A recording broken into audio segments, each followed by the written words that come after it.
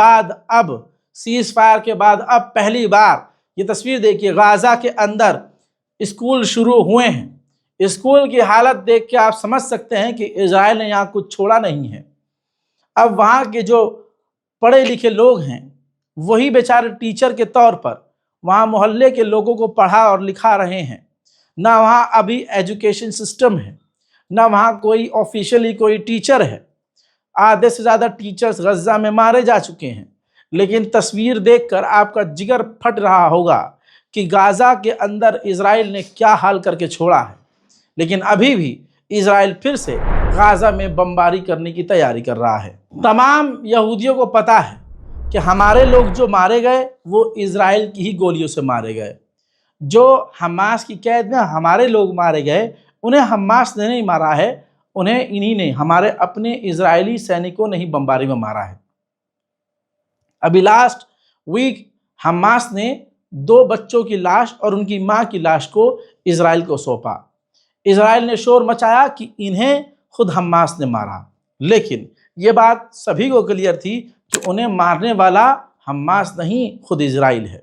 जिसके बाद उस 2 बच्चों की लाश और उनकी माँ की जो लाश, तीनों की जो लाश थी, उनके परिवार वालों ने, उनके ख़ानदान, इजरायली ख़ानदान वालों ने गवर्नमेंट से रिक्वेस्ट किया कि उनके फ्यूनरल पर, यानी 2 बच्चों के और उनकी माँ के फ्यूनरल पर कोई भी इजराइल का अधिकारी, इजराइल का ऑफिशियल और इजराइल की गवर्नमेंट से जुड़ा हुआ कोई भी व्यक्ति फ्यूनरल में शामिल नहीं होगा। तो आप समझ सकते हैं कि इजराइल का भले ही पैसा फेंक कर दुनिया में भौकाल जारी हो या अपनी तारीफ़ पर तारीफ़ वो लिखवा रहा हो, जीत ज़बरदस्ती कायम कर रहा हो, लिख रहा हो कि हम जीत गए, हम जीत गए, हम जीत गए, हम जीत गए, लेकिन असल में इजराइल अपने घर में ही नफ़रत का सामना कर रहा है। लोग इजरायली सेना पर थूक रहे हैं। उधर स्पेन के विदेश मंत्री का बयान आया है। उन्होंने कहा है कि हम गाज़ा को दोबारा से बनाएंगे बिना गाज़ा से गाज़ा के लोगों को निकाले। डोनाल्ड ट्रंप के प्लान की हमें ज़रूरत नहीं है। उधर कनाडा की 53 फैमिलीज ने कनाडा की गवर्नमेंट के ऊपर केस दर्ज कर दिया है। उनका कहना ये है कि हमारे जो ख़ानदान और हमारे रिश्तेदार जो गाज़ा के अंदर हैं उनको हमने बुलाया था कि आप कनाडा आ जाइए। उनको वीज़ा देने के लिए हमारी कनाडा की गवर्नमेंट जानबूझकर डिले कर रही है। इसी सिलसिले में कनाडा की सरकार के ऊपर अब केस दर्ज हो गया है। हालांकि ये तस्वीरें मैं सुबह दिखा चुका हूँ, लेकिन कुछ नई तस्वीरें आई हैं, वो भी आपको दिखाना ज़रूरी है। रेड अलर्ट है ये तमाम मुस्लिमीन के लिए और जो भी फ़िलिस्तीन से प्यार करते हैं उनके लिए। हालात ये है दोस्तों कि वेस्ट बैंक में भारी मात्रा में इजराइल के टैंक पहुंच चुके हैं। गलियों में, मोहल्लों में, चौराहों पर और चारों तरफ वेस्ट बैंक और जरीन के इलाके में इजराइल के टैंक अब तैनात हो गए हैं।